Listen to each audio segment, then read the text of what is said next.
Australian researchers have developed a drone capable of measuring a person's breathing and heart rate from 60 meters away, an advance that may help during humanitarian crises.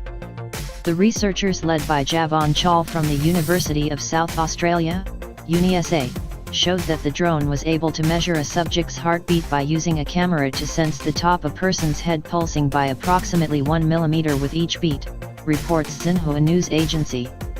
Basically, in a disaster, unfortunately you have to prioritize who's living, who's dead, and perhaps who's dying, and this might allow a drone to map a scene and establish the general condition of people, Chahl told the Australian Broadcasting Corporation, ABC.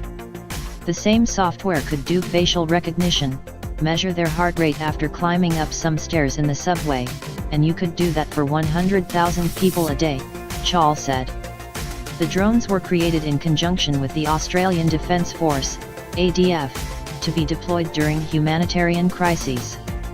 However, Chahl said that the device could also be used for bad things like spying or weaponization.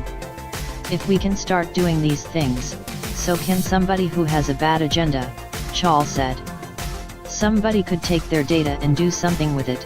You could try to sell them something, you could deny them insurance, you could tell their employer,